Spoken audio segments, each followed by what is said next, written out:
আল্লাহ পাক বললেন ওয়ালাকাদ ইয়াসসারনাল কুরআনা লিযিকরি ফাহাল মিন মুদ্দাকির। যখন আল্লাহু আকবার। আল্লাহ রাব্বুল আলামিন বললেন কোরআনকে মুখস্থ করা, কোরআনকে ইয়াদ করা, কোরআনকে ইয়াদ করা, কোরআনকে বুঝা আমি উম্মতে মুহাম্মদের জন্য সহজ করে দিয়েছি। যেরকম সুবহানাল্লাহ।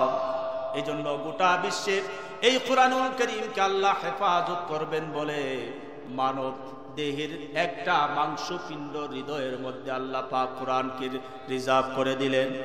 অথচ এই কোরআনুল কারীমকে আল্লাহ পাহাড়ে রাখতে চেয়েছিলেন। আল্লাহ পাক বললেন লাউ আনজালনা হাযাল কুরআনা আলা জাবালিন লারাআইতাহু খাশিআন মুতাসাদ্দিআন মিন খাশিয়াতিল্লাহ। যেরকম আল্লাহু আকবার।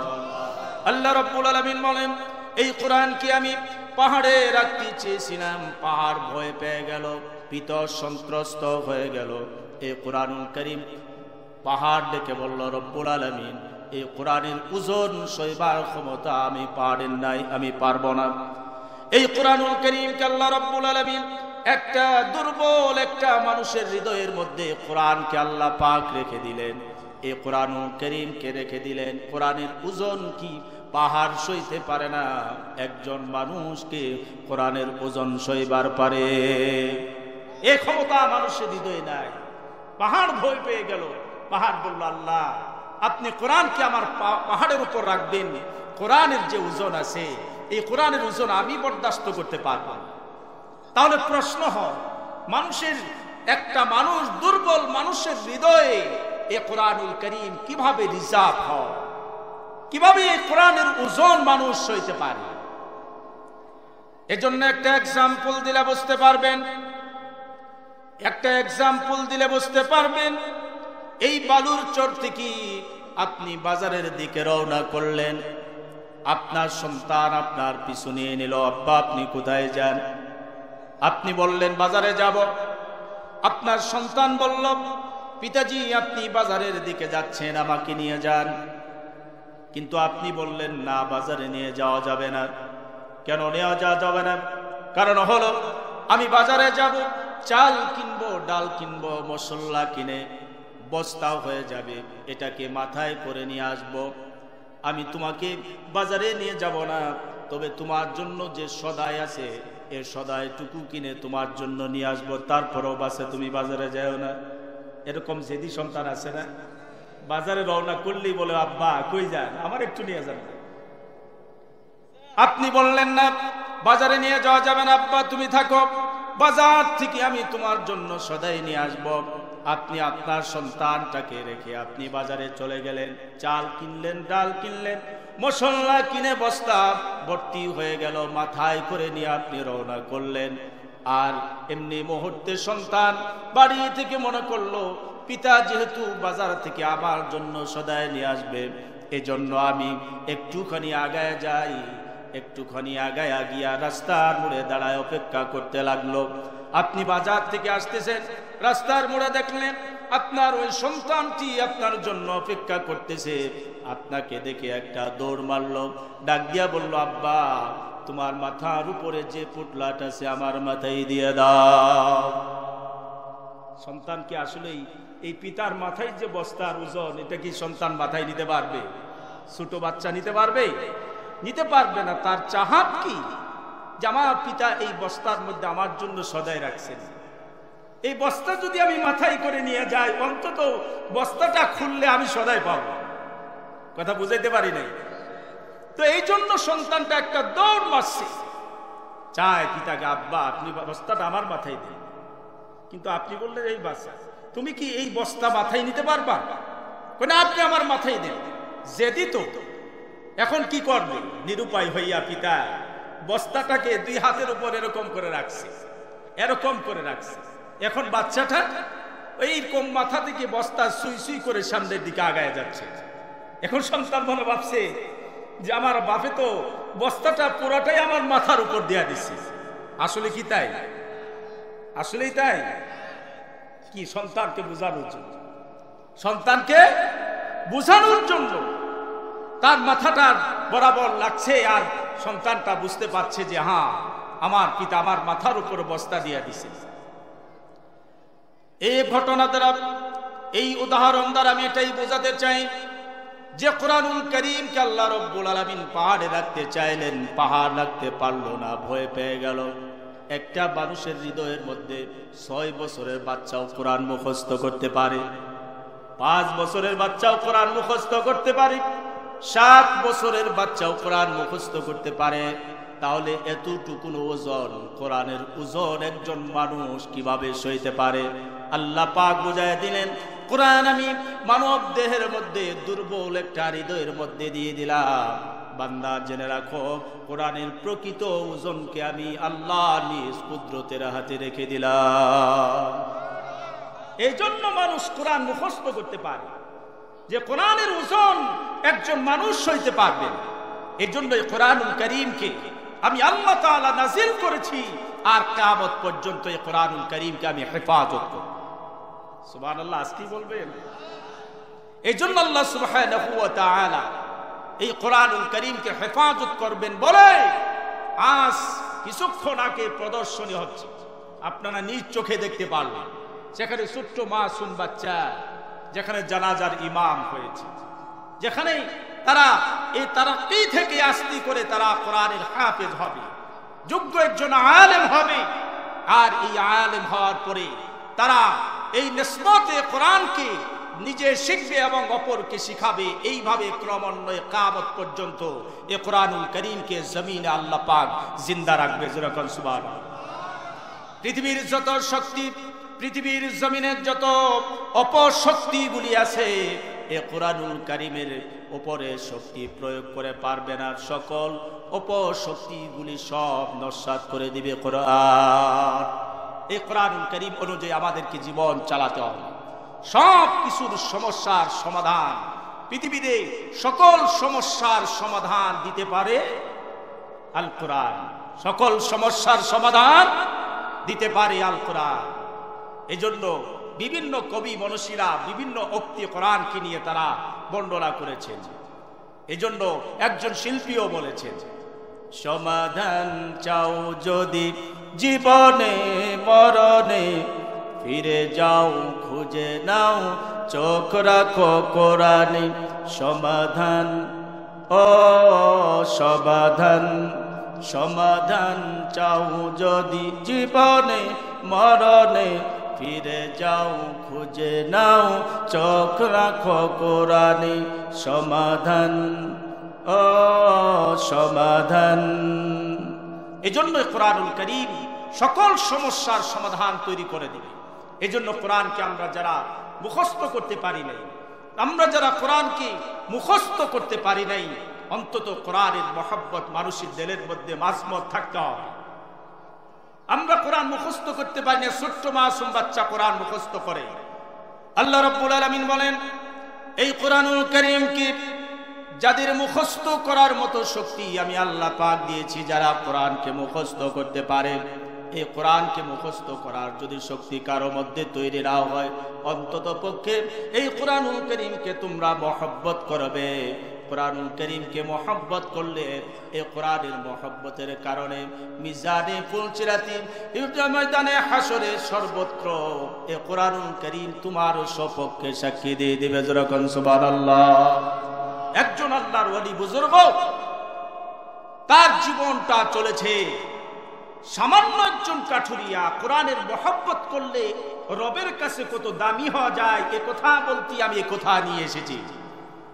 তাই সুলতান মাহমুদ গজনবী রহমতুল্লাহি আলাইহি কোরআনকে মহব্বত করছে, কোরআনকে পড়নেওয়ালাকে মহব্বত করছে বলে স্বপ্ন যুগে পয়গম্বর আরবির সাথে মোলাকাত হয়ে গেছে।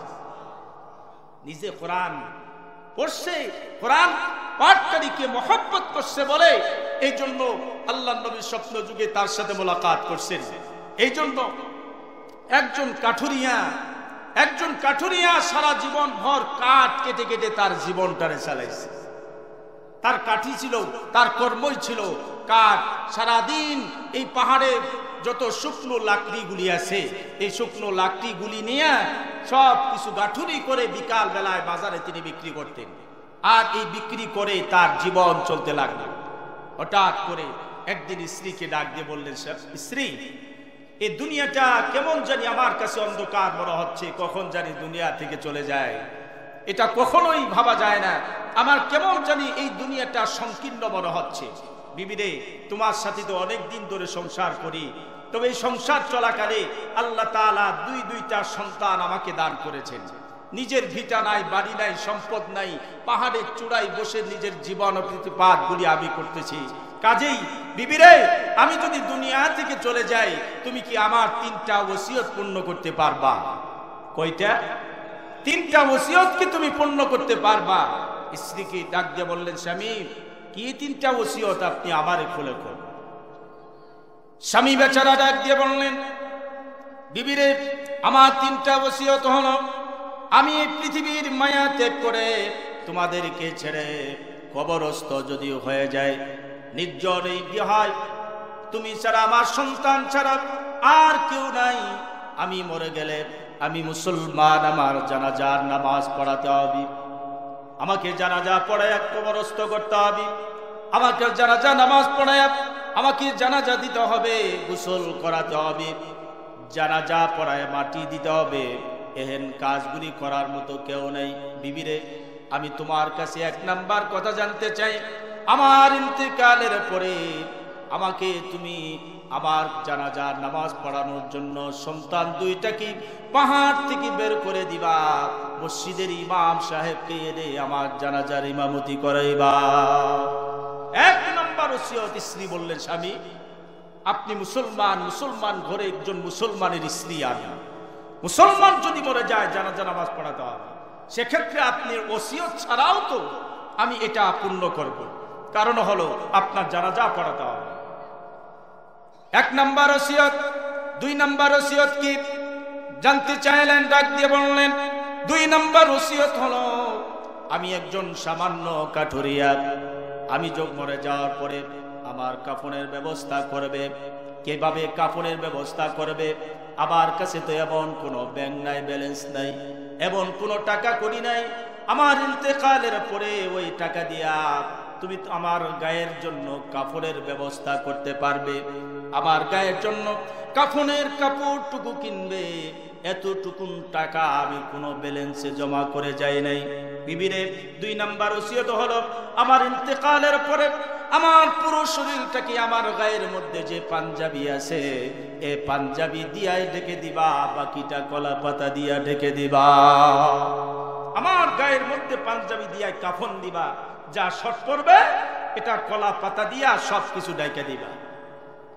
3 নাম্বার ওসিয়ত হলো, বিবি শোনো, যদি মসজিদের ইমাম সাহেব না আসে জানাজা নামাজ পড়ানোর জন্য, তাহলে তোমাকে ওসিয়ত করে যায়, তাহলে আমার লাশটা নিয়ে, আমার সন্তান 2টাকে নিয়ে, আমার লাশটারে নিয়ে উঁচু পাহাড়ের উপরে তুলবা, আর রবকে ডাক দিয়া বলবা, রব্বুল আলামিন, আমার স্বামী তোমার সাথে কেমন প্রেম করেছে, ভালোবাসা করেছে আমি জানি না।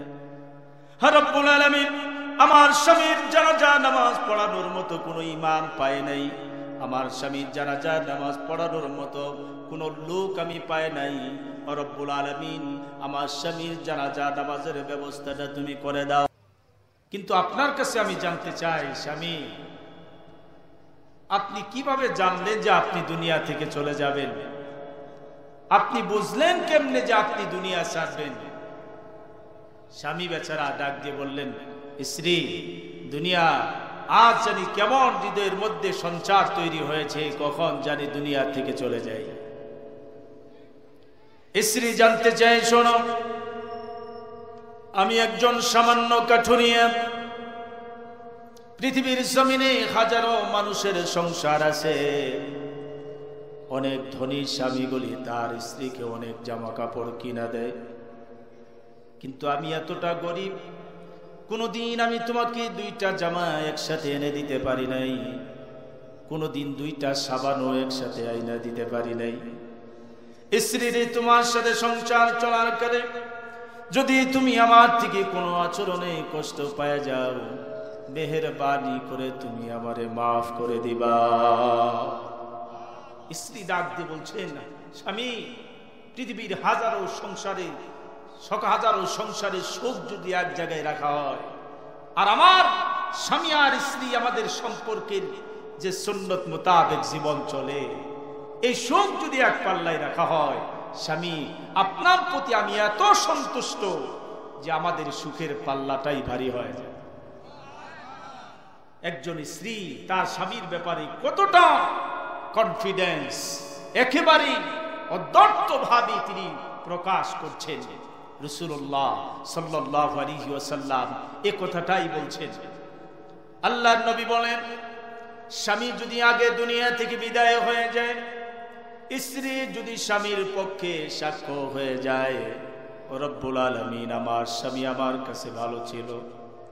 আল্লাহর নবী জানায় দেয়, ওই স্বামীর জন্য স্ত্রীর একটা দোয়াই যথেষ্ট, ওই স্বামীর জীবনের গুনাহগুলি মাফ হয়ে যায় এবং ওই স্বামী জান্নাতি হয়ে যায়। এরকম স্ত্রীর পক্ষে স্ত্রী চলে গেলে, আর যদি স্বামী বেচারা যদি দোয়া করে, আল্লাহ আমার স্ত্রী আমার কাছে ভালো ছিল, আপনি তার প্রতি রাজি আর খুশি হয়ে যান, স্বামীর মুনাজাত স্ত্রীর জন্য মঞ্জুর হয়ে যায়, স্ত্রীর কবর জান্নাতের টুকরা হয়ে যায়।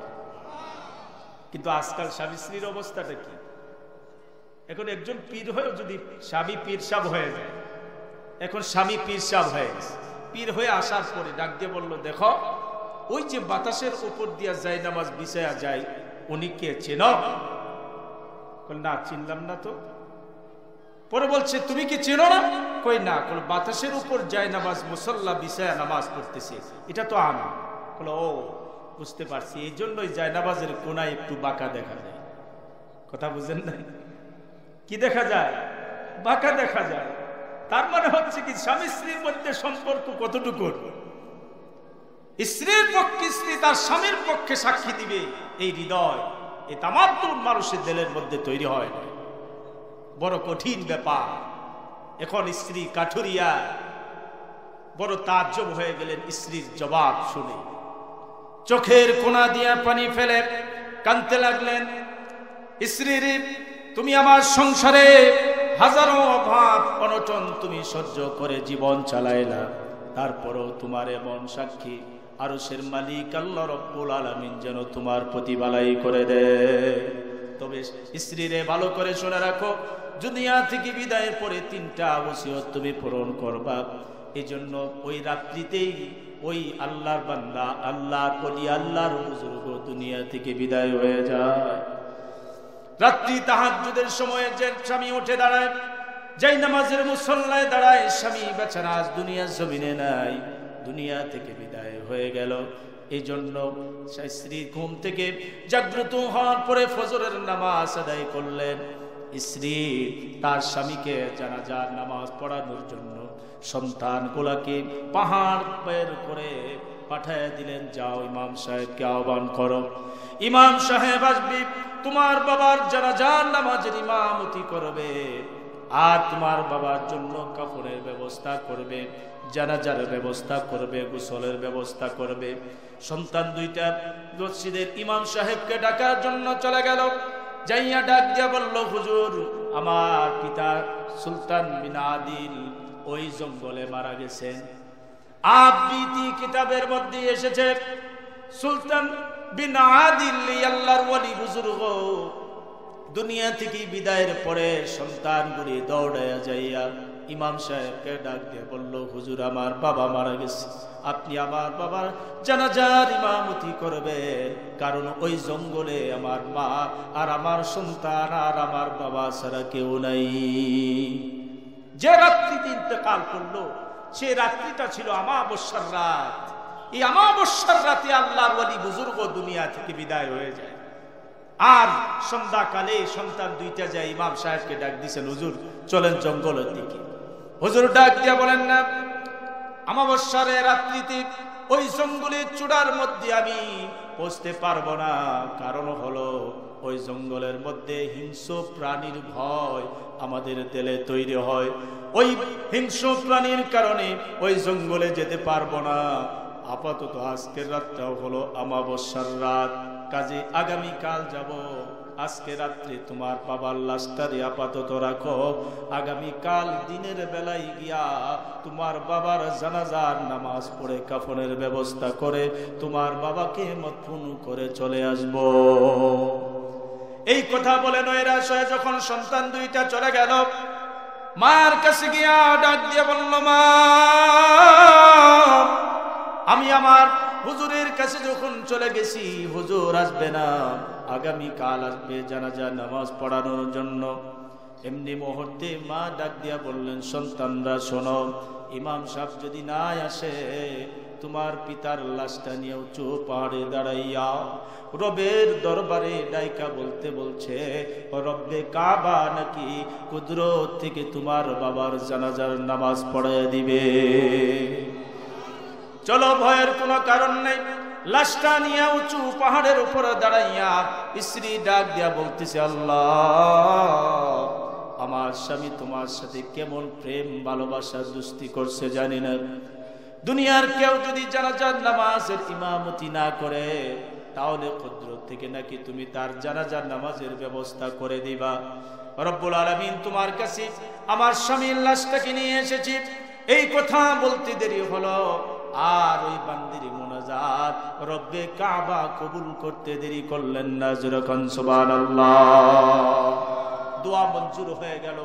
ওই বাগদাদ শহরে জুনাইদ বাগদাদি 13 জন মুসল্লি নিয়ে রওনা করছেন দিনের দাওয়াতে। খবর পৌঁছে গেল, হে জুনাইদ, একজন ফেরেশতা মানুষের রূপ ধারণ করে জুনাইদ বাগদাদির কাছে এসে হাজির হয়ে গেল। ডাক দিয়া বলল, জুনাইদ, তুমি কোথায় যাও? ডাক দিয়া বলে, দিনের দাওয়াত দেওয়ার জন্য। দিনের দাওয়াত দেওয়ার জন্য যাও। ওইদিকে ওই জঙ্গলে সুলতান বিন আদিল নামে একজন বুজুর্গ, একজন আল্লাহওয়ালা দুনিয়া থেকে বিদায় হয়ে গেছে, জানাজার নামাজের ব্যবস্থা করতে হইব, সেখানের দিকে তুমি রওনা করো। এমনি মুহূর্তে জুনাইদ বাগদাদি ডাক দিয়া বলেন, কেমন করে যাব? কারণ হলো এই বাগদাদ থেকে ওই ইয়ামানের জঙ্গল হলো 2500 মাইলের পথ। খবর শুনাইতে আসছো, ভালো কথা, কিন্তু ইয়ামানে পৌঁছে যাব বাগদাদ থেকে 2500 মাইলের পথ। কেমন করে যাব? ওই দূর জঙ্গলে যাইয়া তার জানাজার নামাজের ব্যবস্থা করব। ফেরেশতা রব্বে কাবাকে ডাক দিয়া বলে, আল্লাহ, তোমার বান্দা অনেক দূরের ভয় পায়। আল্লাহ পাক জানায় দিলেন, ও ফেরেশতা, ও আমার বান্দারে জানায় দাও, আমার বান্দা যেই নামাজের মুসল্লায় দাঁড়ায় যাবে, রুকুতে চলে যাবে, 3 তাসবিহ পরিমাণ সময় হওয়ার আগেই আমি ওই বুজুর্গ বান্দার জানাজার কাছে, ওই সুলতান মাহমুদ সুলতান বিন আদিলের জানাজার পাশে, লাশের পাশে, ওই বাগদাদ থেকে জুনাইদ বাগদাদি সহ সাগরিদ সহ সেকেন্ডে পৌঁছায় দিব। এমনি মুহূর্তে জুনাইদ বাগদাদি যায় নামাজের মুসল্লায় দাঁড়ায় গেছেন। 3 তাসবিহ পরিমাণ সময়ের আগেই ওই ইয়ামান 2500 মাইলের পথ পাড়ি দেয়া ইয়ামানের জঙ্গলে পৌঁছে গেছে।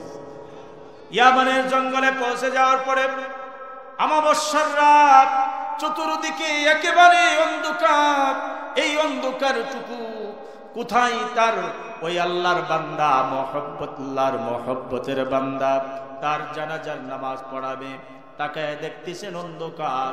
এই অন্ধকারের মধ্যে পাহাড়ের একটা চূড়ার মধ্যে শুধু জমিন থেকে আসমান পর্যন্ত এত আলো হয়ে গেছে। হযরতে জুনাইদ বাগদাদি মনে মনে চিন্তা করলেন, এই পাহাড়ের চূড়ার মধ্যে চতুর্দিকে অন্ধকার আর অন্ধকার, আর এখান থেকে আলোর ফোয়ারা আসমানের দিকে চলে যায়। আমার মন সাক্ষ্য দেয়, এই বুজুর্গ আল্লাহ ওয়ালা ছাড়া আর কারো আলো জমিনে হতে পারে না। সুলতান মাহমুদ গজনবী, সুলতান বিন আদিল, এই আল্লাহর বুজুর্গ এমন আল্লাহর সাথে প্রেম আর ভালোবাসা তৈরি করে দিল যার কারণে তার লাশ থেকে আলোর ফোয়ারাগুলি চলতে লাগলো। আর ওই বাগদাদ শহর থেকে 2500 মাইলের পথ পাড়ি দিয়া জুনায়েদ বাগদাদি আয়েশা দেখে একটা লাশ ওই পাহাড়ের মধ্যে আছে, একটা হ্যাংলা পাতলা মহিলা লাশের পাশে বসে আছে, আর 2টা সন্তান বসে আছে। পিছন দিক থেকে যাইয়া তাকে ডাক দিলেন, মা, আপনার স্বামী জানাজার ব্যবস্থা করতে হবে, তার গোসলের ব্যবস্থা করতে হবে, তার কাফনের ব্যবস্থা করতে হবে, আপনি একটু সরে যান। এমনি লাশের পাশ থেকে যখন সরে গেল, এমনি মুহূর্তে তাকে বড়ই পাতার গরম জলে গোসল করাইয়া এমন করে তার জানাজার নামাজের ব্যবস্থা করলো। জানাজা নামাজের ব্যবস্থা করবে, কাফনের ব্যবস্থা করবে, গোসল দিলেন, কাফন দিবেন। এমনি মুহূর্তে হযরতে জুনায়েদ বাগদাদি তার মাথার 21 হাত লম্বা পাগড়ি খুলে সুলতান বিন আদিলের কাফনের ব্যবস্থা করতে চায়। আগে তো স্ত্রীর কাছে ওসিয়ত করছেন, ও প্রাণের বিবি, দুনিয়ার জমিনে এমন কোন ব্যাংক নাই, এমন কোন ব্যালেন্স আমি রেখে গেলাম না যে ব্যালেন্স দিয়া তুমি কাফন কিনে এনে তুমি আমার গায়ে কাফন পরাইয়া দিবা। আর একজন বুজুর্গ জুনায়েদ বাগদাদির এবার তার মাথার পাগড়ি দিয়া তার কাফনের ব্যবস্থা করতে চায়। শাগিরিদরা ডাক দিয়া বলে, হুজুর, আপনার মাথার পাগড়ি দিয়া এই বরকতি লাশের গায়ের মধ্যে আপনি কাফনের ব্যবস্থা করবেন, কাফন দিবেন, তাও হতে পারে না। হুজুর, আমার মাথার পাগড়ি দিয়া তার কাফনের ব্যবস্থা করেন। আর এক শাগরিদ বলে, হুজুর, আমার মাথার পাগড়ি দিয়া তার কাফনের ব্যবস্থা করেন। এক পর্যায়ে দেখা গেল জুনায়েদ বাগদাদি এবার তার লাশের কাফন ব্যবস্থা করার জন্য লটারি করলো যে 3 জনের কাফন নাম উঠবে, এই 3 জনের মাথার পাগড়ি দিয়া সুলতান বিন আদিলের কাফনের ব্যবস্থা হবে। যেরকম মারহাবা। সুলতান মাহমুদ, সুলতান বিন আদিল, এই সুলতান বিন আদিল বুজুর্গ আল্লাহ ওয়ালা, এই সুলতান বিন আদিলের কাফনের ব্যবস্থা হয়ে গেল। আর এমনি করিয়া এমনি মুহূর্তে জানাজার ব্যবস্থা করবেন।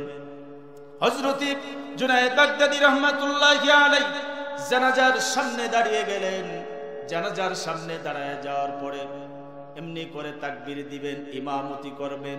পিছনে মুক্তাদি দাঁড়ায় গেছে, আর এই পিছনে মুক্তাদি দাঁড়ায় যাওয়ার পরে তাকবীর দিবেন। এমনি মুহূর্তে একজন আগন্তুক আয়েশা ইমাম হযরত জুনায়েদ বাগদাদিরে জায়নামাজের মুসল্লা থেকে টান দিয়া সরায় দিলেন, বললেন, তুমি মুক্তাদি হয়ে যাও, জানাজার ইমাম আজ আমি হয়ে যাব। যখন আল্লাহু আকবার, আরো জোরে বলেন আল্লাহু আকবার।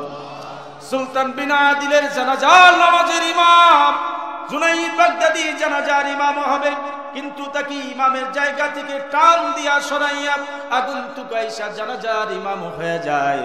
জানাজার ইমাম হয়ে যাওয়ার পরে জানাজা নামাজ পড়ালেন। মুসল্লি বড় কম, 13 থেকে 14। এই মুসল্লি কম হওয়ার পরে তাকবীর বড় বড় করে দিলেন। জানাজা নামাজ শেষ হয়ে গেল। জুনায়েদ বাগদাদি রহমতুল্লাহি আলাইহি পিছন দিক থেকে তার জামাটা টেনে ধরলেন, ডাক দিয়া বললেন, কি আপনি? আপনার পরিচয়টুকু আপনি আমারে দিয়া যান, আমি জানাজার নামাজ পড়াবো, ইমাম হয়ে যাব, কিন্তু আপনি ইমামের স্থানে আমাকে ইমামের স্থান থেকে সরাই দিলেন। জানাজা নামাজ আপনি আমাকে পড়াইতে দিলেন না, আপনি নিজে ইমাম হয়ে গেলেন। কাজে আপনার পরিচয়টুকু কি আপনি আমারে দিয়া যান। এমনি মুহূর্তে ডাক দিয়া বলে, আমার হাতের যে থলেটা আছে থলেটা তোমারে দিয়া দিলাম, এই থলেটা সুলতান বিন আদিলের পরিবারস্থর প্রতি তুমি দিয়া দিবা। এই সুলতান বিন আদিলের পরিবার এতটা এতিম, এতটা অসহায়, এই এতিম পরিবারের জন্য এই থলেটার মধ্যে দিয়া দিবা।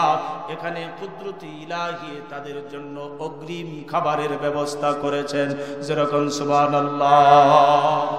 সুলতান বিন আদিল জানাজার নামাজের ইমাম যখন চলে যায়, আর জুনায়েদ বাগদাদি ডাক দিয়া বলে, আমার কয়েকটা প্রশ্ন। 1 নাম্বার হলো, আপনার নামটা কি আমি জানতে চাই। 2 নাম্বার হলো, মুসল্লি কম, বড় বড় তাকবীর দিলেন কেন? এই 2টা প্রশ্নের জবাব যদি আপনি না দিতে পারেন তাহলে আপনাকে আমি যাইতে দিতে পারি না। ডাক দিয়া বলল, আমি কেন জোরে জোরে তাকবীর দিয়েছি এক নাম্বার প্রশ্নের জবাব আমি তোমাকে দিয়ে দিতে চাই জুনায়েদ। জুনায়েদ অবাক হয়ে গেলেন, তুমি আমার নামটাও জানো? বলে হ্যাঁ, তোমার নামটা আমি এই জন্য জানি যে আল্লাহ আমারে জানাজার ইমামতি করার জন্য পাঠিয়ে দিতে পারে, ওই আল্লাহ কি তোমার নামটা আমারে জানিয়ে দিতে পারে না? জুনায়েদ বাগদাদী রহমাতুল্লাহি আলাইহি অবাক হয়ে গেলেন, তার নামটা জানেন। আর ডাক দিয়ে বললেন, বড় বড় তাকবীর কেন দিয়েছি তুমি কি জানতে চাও? তাকবীর এই জন্য দিয়েছি, তুমি মনে করতেছো পিছনে মুসল্লি বড় কম, কিন্তু না, আমি তার এতটা বরকতি লাশের ইমাম, এতটা বরকতি লাশের ইমাম আমি হইতে পেরেছি কারণ আমি দেখতে পেরেছি আমার পিছনে মুসল্লিকে জমিন থেকে আসমান পর্যন্ত জমিনে এক বিন্দু জায়গাও বাকি ছিল না যেখানে মুসল্লির কোনো অভাব ছিল। আল্লাহ রাব্বুল আলামিন এই বরকতুল লাশের পিছনে ফেরেশতাদেরকে দিয়া মুক্তাদি বানায় দিয়েছে, জমিনে এক বিন্দু জায়গা বাকি নাই। যদি তাকবীর আসতে বলি তাহলে তারা শুনতে পারবে না, এই জন্য জোরে জোরে তাকবীর দিয়েছি। যেরকম মারহাবা। সুলতান মাহমুদ, সুলতান বিন আদিল, সুলতান বিন আদিল আল্লাহর বুজুর্গ, এমন বুজুর্গ আল্লাহর সাথে প্রেম আর ভালোবাসা তৈরি করেছেন। সুলতান বিন আদিল রহমতুল্লাহি আলাইহি তিনি একজন বুজুর্গ, তার জানাজার নামাজের ইমাম কে? হযরত জুনায়েদ বাগদাদী তা জানতে চায়। ডাক দিয়া বললেন, কে তুমি? তোমার পরিচয়টা কি তুমি আমারে জানায় দাও। ডাক দিয়া বলে, ও জুনায়েদ, তুমি আমার নামটুকু জানতে চাও? আমি হচ্ছি আল্লাহর পয়গম্বর হযরতে খিজির আলাইহিস সালাম। হযরতে খিজির পয়গম্বর রে এই সুলতান বিন আদিলের জানাজার ইমাম বানায় দিয়েছে। বড় তাজ্জব হয়ে গেলেন জুনায়েদ বাগদাদী, চিন্তা করতে লাগলেন, জানাজা হয়ে গেল, মদফুন হয়ে গেল। জানাজা মদফুন হয়ে যাওয়ার পরে সুলতান বিন আদিলের স্ত্রীকে ডাক দিয়া বললেন, মা, আপনি একজন সামান্য কাঠুরিয়ার স্ত্রী, আপনি বড় দরিদ্র ফ্যামিলির মানুষ, ঘরে দুইটা সন্তান, আর আপনি আপনার স্বামীকে নিয়ে অনেক দিন ধরে বহু কষ্টে আপনি সংসার করলেন। আপনার স্বামীর দৈনন্দিন জীবনের আমলটুকু কি আমার একটু জানাবেন? যে পীরকে, যে বুজুর্গকে বাগদাদ থেকে আমাদের 1000 মাইলের পথে আনতে পারি, সে কত বড় বুজুর্গ, কত বড় আল্লাহওয়ালা, জানার আর বুঝার কোনো বাকি নাই। তারপরও এত বড় বুজুর্গ হওয়া সত্ত্বেও ডাক দিয়ে বলে, মা, আপনার স্বামী সুলতান বিন আদিল কি আমল করেছে, যে আমলের কারণে আল্লাহ রাব্বুল আলামিনের কাছে বড় মাহবুব হয়ে গেছে, পয়গম্বর খিজিরকে দিয়া জানাজার ইমাম বানায় দিছে। আমাকে একটুখানি ওই আমলের তালিকাটুকু আপনি আমারে জানিয়ে দেন। আমাকে আমলের তালিকা জানিয়ে দেন, আমাকে আমলের তালিকাটুকু আপনি আমারে বলে দেন। মা ডাক দিয়ে বললেন, এ জুনাইদ, আমার স্বামীকে 4টা কাজ আমি বেশি করতে দেখেছি, 4টা কাজ বেশি বেশি করতে দেখেছি। 1 নাম্বার কাজ হলো, আমার স্বামী নিজে কোরআন পড়তে জানতো না, কিন্তু কোরআনের কপি নিয়ে আমার স্বামী এমন করে কোরআনের উপর হাত বুলাইতেন আর কানতেন, হাত বুলাইতেন আর কানতেন, আর বালিশটা ভিজায় রাখতেন। সকাল বেলায় রোদ্রে আমি শুকায় দিতাম। আমি একদিন আমার স্বামীকে ডাক দিয়া বললাম, স্বামী, আপনি এমন করে কেন কান্দেন? ডাক দিয়া বলে, কোরআনের কারিম আমি শিখতে পারি নাই, কিন্তু কোরআনের মহব্বত আমার দিলের মধ্যে বেশি, কোরআনের মহব্বত, কোরআনের আজমত আমার দিলের মধ্যে বেশি। কারণ এই দরিদ্র ফ্যামিলিতে সারাদিন শুকনো লাকড়ি কুড়াইয়া বিকালে বাজারে বিক্রি কইরা যে টাকা হয়, এই টাকা দিয়া চাল ডাল কিনে কোন রকম আমার সংসার চলে। কিন্তু আবার কোরআনের মহব্বত দিলের মধ্যে বেশি, কোরআন পড়তে পারি নাই। কোরআনের কপির উপরে নিজের শাহাদাত আঙ্গুলি দিয়া হাত রাইকা রাইকা কানতেন, আর চোখের পানি ফলাইয়া কানতেন, আর বলতেন, আল্লাহ, কোরআন আমি শিখতে পারি নাই, তবে কোরআনের মহব্বত দিলের মধ্যে আছে। এই কোরআনের মহব্বত দিলের মধ্যে আছে, এই জন্য আমি আমার এই কোরআনকে আমি বেশি ভালোবাসি। আমার অতীতের অপরাধগুলি তুমি আমারে মাফ করে দাও। এই কথা বলে আমার স্বামী বেশি বেশি কাঁদতেন। এই জন্য আল্লাহ রব্বুল আলামিনের কাছে আমার স্বামী 4টা যে আমল করতেন, তার 1 নাম্বার আমলের দেখেছি আমার স্বামী কোরআন পড়তে পারে নাই, কিন্তু কোরআন না পড়তে পারলে কি হবে, কোরআনের না পড়ার আফসোস নিয়ে বারবার কেঁদেছেন আর রবের কাছে ডাক দিয়া বলছেন, রব্বুল আলামিন কোরআন পড়তে জানি না, তবে কোরআনুল কারীমকে মহব্বত করি, এই উসিলায় যদি পারো তুমি আমারে মাফ করে দাও। এই আল্লাহর বান্দা, এই কোরআনুল কারীম আমরা যারা শিখি নাই, কোরআনের আসমত আমরা যারা দিলের মধ্যে আছি, এই মাহফিলে যারা এসেছে কোরআনের মহব্বত দিলে আছে বলে তারা আছে, এই মাদ্রাসার মহব্বত যাদের দিলে আছে বলে তারা এখানে আছে। ওই আল্লাহর বান্দা সুলতান বিন আদিল যে 4টা আমল করার কারণে বড় মাহবুব, বড় বুজুর্গ, বড় আল্লাহওয়ালা হয়ে গেল, ওই আল্লাহওয়ালা আমাদের হওয়ার দরকার আছে না নাই? এই কোরআনুল কারীম আমাদের তাকিয়ার মধ্যে আছে, আমাদের আলমারির মধ্যে আছে। এই কোরআনুল কারীম আমাদের ঘরে যারা কোরআনের তেলাওয়াত জানে, নিজে কোরআনের তেলাওয়াত জানেন না, তবে আপনার ঘরে যে কোরআনের তেলাওয়াত জানে তারে কোরআনের তেলাওয়াত করতে বলেন, পাশে বসে আপনি কোরআনের কারীমের তেলাওয়াত শুনতে থাকেন। যে কোরআনের কারীম আপনি বুঝে পড়লেও সওয়াব, না বুঝে পড়লেও সওয়াব, আপনি শুনলেও সওয়াব, কাউকে শোনালেও সওয়াব। যেরকম সুবহানাল্লাহ। এই কোরআনুল কারীম আপনি তেলাওয়াত করেন। আল্লাহর নবী বলেন কিয়ামতের দিন 2টা জিনিস বান্দার জন্য সুপারিশ করবে, 2টা জিনিস সুপারিশ করবে। 1 নাম্বার হলো কোরআন, 2 নাম্বার হলো রোজা। কোরআন আল্লাহর আদালতে সুপারিশ করবে রব্বুল আলামিন। ওই বান্দা দুনিয়াতে কোরআন পড়তে পারে নাই, কিন্তু কোরআন পড়নেওয়ালাকে বড় মহব্বত করছে, কোরআন তেলাওয়াতকারী তেলাওয়াত করছে, পাশে দাঁড়ায় কোরআনের তেলাওয়াত শুনছে। আমি কোরআনুল কারীম তার পক্ষে সাক্ষী হয়ে গেলাম। আল্লাহ মেহেরবানি করে তুমি আমার এই কোরআন পাঠকারীকে শুননেওয়ালাকে মাফ করে দাও।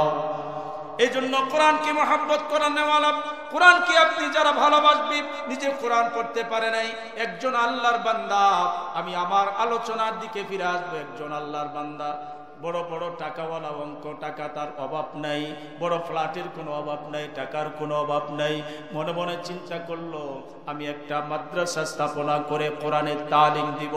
নিজে কোরআন পড়তে পারি নাই, এই জন্য যাতে আমার অর্থ দিয়া কোরআনের তালিম হয়, যাতে করে সওয়াবে জারিয়া হয়, এই জন্য আমি কোরআনের একটা মাদ্রাসা কায়েম করব।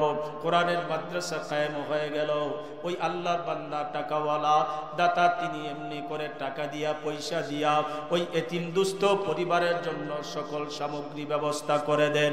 এমনি করিয়া 6 মাস পর পর অডিট করার জন্য আসে, আসার পরে সে ডাক দিয়া দেখতেছে, এমনি মুহূর্তে দেখতেছে ওই মাদ্রাসায় সকালবেলায় রুটির ব্যবস্থা করা হয়, আর ছাত্ররা একটা রুটি আর একটা রুটি দিয়া ঢেলাঢিলি শুরু করছে, একজন আরেকজনকে ঢিল মারা শুরু করছে।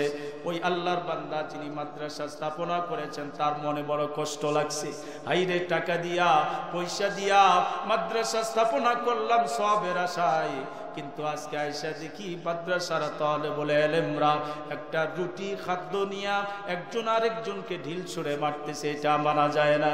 হুজুরকে ডাক দিয়া বললেন, হুজুর আমি খাদ্যটাকে, এটা হালাল খাদ্য, আপনার সন্তানরা রুটি নিয়ে একজন আরেকজনকে ঢিল ছোড়াছুড়ি করে, এটা আমি বরদাস্ত করতে পারি না।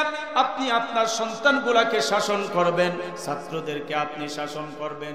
ওই 2টা ছাত্ররে হুজুর আকাশে আয়না ডাক দিয়া বলল, তোমরা কেন দুষ্টমি করো, আর কখনো করবা না।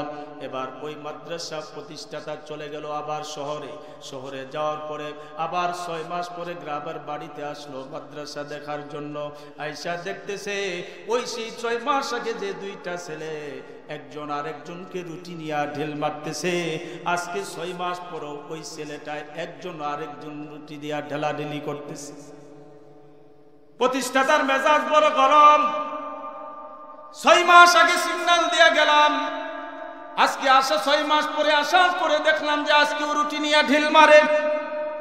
এবার হুজুরকে ডাক দিয়া বললেন, হুজুর সওয়াবের নিয়তে মাদ্রাসা দিলাম, কিন্তু মাদ্রাসা কই সওয়াব, হালাল খাদ্য রুটি নিয়ে একজন আরেকজনকে ঢিল মারে, এটা কেমন সওয়াবের মাদ্রাসা? কাজী মাদ্রাসা আর চালানো যাবে না। মাদ্রাসা চালাবো না, আমি চলে গেলাম। মাদ্রাসা তালা লাগাইয়া শহরের ফ্ল্যাটে যাইয়া সুন্দর কইরা ঘুমায়া পড়ছে। মাদ্রাসার হুজুরও নাই, মাদ্রাসার কোনো ছাত্রও নাই, সবাই চলে গেছে। ওই আল্লাহর বান্দা স্বপ্নে দেখতেছে হাসর কায়েম হয়ে গেছে, হাসর কায়েম হয়ে গেছে। ফুলসিরাতের ফুলের গোড়ায় ওই আল্লাহর বান্দা দাঁড়ায় আছে। ওই আল্লাহর বান্দা ফুলসিরাতের ফুলের গোড়ায় যখন দাঁড়ায় আছে, ওই ফুলসিরাতের ফুল পার হয়ে যাবে কেমনে? পার হয়ে যাওয়ার কোনো ব্যবস্থা নাই, ঈমান বল আমল বলতে তার কাছে কোনো কিছু নাই। পার হয়ে যাব কেমনে? তাকে দেখতেছে ওই আল্লাহর বান্দা আবৃত্তি কিতাবের মধ্যে আসছে। এমনি করিয়া জসিমউদ্দিন রহমাতুল্লাহি আলাইহি লিখেছেন যে ওই সময়ে ওই দুইটা সন্তান ফুলসিরাতের ফুলের গুহার উপরে একজন আরেকজনকে রুটি দিয়া ঢিল মারে, আর ঢিল মারতে মারতে ফুলসিরাতের ফুলের পার হয়ে যায়। আর যখন ওই ফুলসিরাতের গুহায় ওই আল্লাহর বান্দার সাথে মোলাকাত হয়ে যায়, ওই আল্লাহর বান্দার সাথে যখন মোলাকাত হয়ে যায়, একজন আরেকজনকে বলা বলি শুরু করলো, এ আল্লাহর বান্দা, তুমি তো সুন্দর করে ফুলসিরাতের পুল পার হয়ে যাও।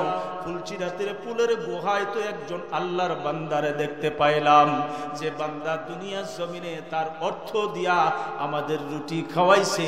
জোরে জোরে কোন সুবহানাল্লাহ। আমরা একা যাব না, এই আল্লাহর বান্দাকে হাত ধরো, ফুলসিরাতের ফুলের গুহা পার করে দাও, ফুলসিরাতের ফুল পার করে দাও। যেমনি করে হাত ধরে টান মারছে, ওই আল্লাহর বান্দার ঘুম খারাপ ভাঙ্গা গেছে। ঘুম ভাঙ্গা যাওয়ার পরে দেখে আসলে কই হাসর, অচরত সে তো আসলে শহরের ফ্ল্যাটে ঘুমায় আছে। আর দেরি করে নাই, এবার ড্রাইভারকে ডাক দিয়ে বলে, ড্রাইভার চাবি কই, তাড়াতাড়ি চল গ্রামের বাড়িতে। এমনি করিয়া মাদ্রাসার তালিবুল ইলমকে তারা দুষ্টামি করলেও যে আল্লাহ ভালোবাসে, এটা আমি কোনোদিন জানতাম না, আমি কোনোদিন তা জানতাম না। মাদ্রাসার ছেলেরা দুষ্ট হইল আল্লাহ ভালোবাসে, এটা আমি কোনোদিন জানতাম না।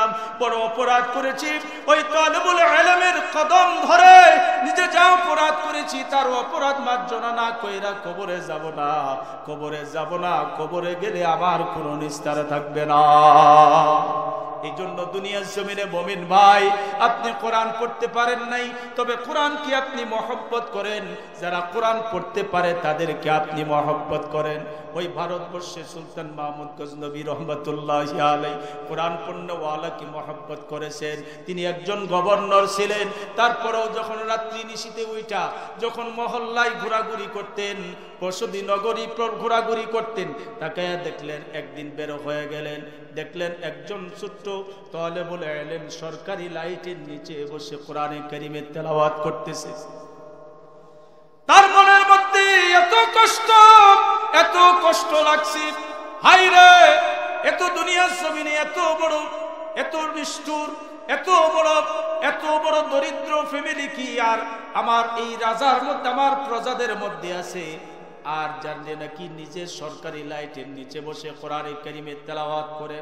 এই জন্য আস্তে করে উজিরকে সঙ্গে করে নিয়ে ওই কোরআনে কারীমের তেলাওয়াতকারীর পাশে যাইয়া কোরআনে কারীমের তেলাওয়াত প্রাণ খুলে শুনতেছেন, দিলের মজাগুলি নিতেছেন। কোরআনের তেলাওয়াত শেষ হয়ে গেল, এমনি মুহূর্তে ডাক দিয়া বলল, তুমি এখানে বসে কোরআনের তেলাওয়াত করো কেন? ডাক দিয়া বলল, হুজুর, আমি কোরআনের তেলাওয়াত করি, এই জন্য আমার পিতা বড় দরিদ্র, আমার পিতা তৈল কিনা দিবে, ওই কপি লাইটে আগুন জ্বালাইয়া আমি যে কোরআনের তেলাওয়াত। উজিরকে ডাক দিয়া বলল, উজির, এই বাচ্চাটা লেখাপড়া করতে, কোরআনের হাফিজ হতে একটা বছরে তার পিছে কত টাকা খরচ হবে? এবার উজির বলল, এত টাকা মূল্য নির্ধারণ করা হলো। এমনি মুহূর্তে 1 বছরের টাকা তার জন্য বরাদ্দ করা হলো। যেরকম আল্লাহু আকবার। এই আল্লাহর বান্দা সুলতান মাহমুদ গজনবী রহমাতুল্লাহি আলাইহি যে দিনটিতে তার জন্য 1 বছরের টাকা বরাদ্দ করলো, 1 বছরের টাকা বরাদ্দ করার পরে স্বপ্ন যুগের পয়গম্বরের সাথে তার মোলাকাত হয়ে গেল। স্বপ্ন যুগে পয়গম্বরের সাথে মোলাকাত হয়ে গেল। স্বপ্ন যুগে মোলাকাত হয়ে যাওয়ার পরে এমনি মুহূর্তে ডাক দিয়ে বললেন, ইয়া নবী আল্লাহ, স্বপ্ন যুগে আপনার সাথে দিদার হয়ে গেল, আরেকটা চাওয়া নবীর কাছে বাকি রয়ে গেল। একটা দোয়া মঞ্জুর, আরেকটা এখনো মঞ্জুর হয় নাই। আল্লাহর কাছে দুইটা দোয়া করতাম, স্বপ্ন যুগে আপনার দিদার যেন পাওয়া যায়। কারণ আপনি বলছেন মান রানা ফাকাদ রানি, যে ব্যক্তি স্বপ্নে আমাকে দেখলো সে আমাকেই দেখলো, কারণ শয়তান আমার রূপ ধারণ করতে পারে না। যেরকম সুবহানাল্লাহ, শয়তান আমার রূপ ধারণ করতে পারে না। আল্লাহ নবী বলেন যে ব্যক্তির স্বপ্ন যুগে আমার সাথে দিদার হয়ে যাবে, স্বপ্ন যুগে যদি দিদার হয়ে যায় তাহলে তার জন্য জাহান্নামের আগুন হারাম হয়ে যায়। এই জন্য আল্লাহর বান্দা ডাক দিয়া বলে ইয়া নবী আল্লাহ, দুইটা দোয়া আমার মঞ্জুর, দুইটা দোয়া আমি করতাম, একটা দোয়া মঞ্জুর, আরেকটা দোয়া এখনো মঞ্জুর হয় নাই। নবী গো আপনি আমারে জানায় দেন দুনিয়ার মধ্যে সবচেয়ে দামি আমল কোনটা, আপনি জানায় দেন। নবী আল্লাহ সাবিয়ুনা জানায় দিলেন, হে সুলতান মাহমুদ গজনবী শোনো, তুমি তো জগতে আসমানের নিচে জমিনের উপরে সবচেয়ে দামি আমল যেটা তুমি তাই করছো বলে পয়গম্বরকে, আমি পয়গম্বরকে তোমার দিদারে রব্বে কাবা আমারে পাঠিয়ে দিছে। যেরকম সুবহানাল্লাহ। হে সুলতান মাহমুদ, বুঝার কি বাকি আছে যেটা দুনিয়ার জমিনে একজন তালেবুল ইলম দ্বীন শিখবে আর তোমার অর্থে পকেটের দুইটা টাকা তার পিছে ব্যয় হবে? এটা দুনিয়ার জমিনের যত দান আছে সর্বোচ্চ দান হচ্ছে, সর্বোত্তম দান, সর্বোত্তম নেক আমল হচ্ছে দুনিয়ার জমিনে দ্বীন জিন্দা করার জন্য, কোরআনকে জিন্দা করার জন্য তোমার পকেটের টাকা আল্লাহর রাস্তায় ব্যয় করা। এটাই হলো দুনিয়ার জমিনের সবচেয়ে দামি আমল। সবচেয়ে দামি আমল দুনিয়ার মধ্যে সবচেয়ে উত্তম আমলের কারণে যখন তুমি উত্তম আমল করছো স্বপ্ন যুগে আল্লাহ তাআলা তোমার কাছে আমাকে পাঠিয়ে দিছে। এজন্য মুমিন ওই আল্লাহর বান্দা সুলতান বিন আদিল চারটা আমলের কারণে বুজুর্গ হয়ে গেছে, আল্লাহ তাআলার কাছে বড় দামি হয়ে গেছে। এই জন্য আমরা আমাদের ওই চারটা কাজ যদি আমরা করতে পারি তাহলে আমরাও ওই রবের দরবারে মুহাক্কিক একজন বুজুর্গ হিসেবে নিজেকে দাঁড় করাইতে পারব। কবরের জিন্দেগি প্রথম মঞ্জিল আমাদের জন্য বড় উত্তম মঞ্জিল হবে, কবরের মঞ্জিল আমাদের জন্য ভালাইয়ের মঞ্জিল হবে, কবরের মঞ্জিল আমাদের জন্য কবরটা জান্নাতের একটা টুকরা হবে। এই জন্য আমরা ওই মঞ্জিলের জন্য দুনিয়াতে থেকে আমরা কে কখন দুনিয়া থেকে চলে যায় এটা বলা যায় না। বলা যায় আমরা দুনিয়াতে টাকার পাহাড় তৈরি করলাম, কবরে কেউ নিয়ে যেতে পারবে।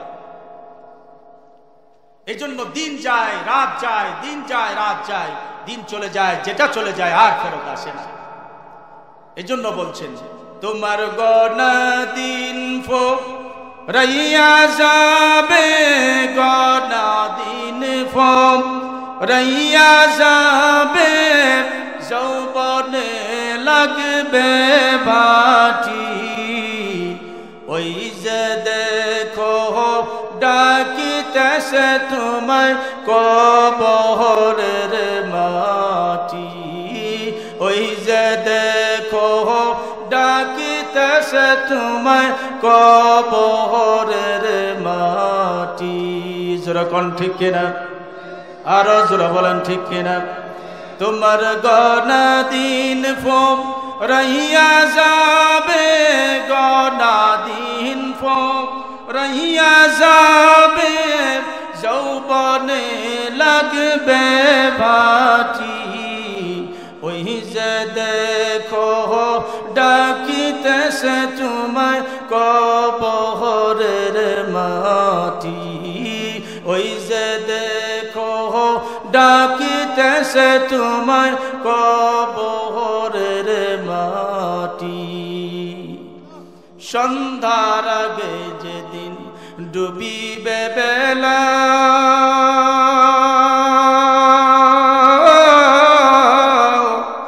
এক পলকে ভেঙে যাবে তোমার রঙের মেলা। যেরকম ঠিক কিনা? সন্ধ্যার আগে যেদিন ডুবিবে বেলা,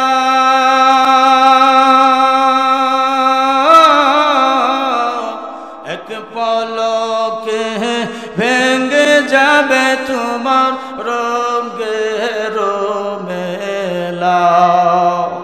কার দিবা তুমি জোরে ধমক, কার দিবা তুমি জোরে ধমক, কার মাথায় মারবা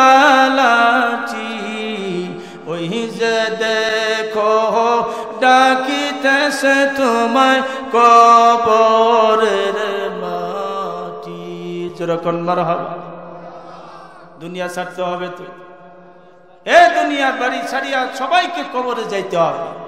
এজন্য এই দুনিয়াতে কেউ আপন না, আপনাকে আমাকে দুনিয়া ছেড়ে চলে যেতে হবে। দুনিয়ার জমিনে উত্তম আমল আমরা করে যেতে চাই, আমরা উত্তম আমল দুনিয়ার জমিনে করে যেতে চাই, যে উত্তম আমলের বিনিময়ে স্বপ্ন যুগে রসুলের সাথে দিদার হয়ে যায়।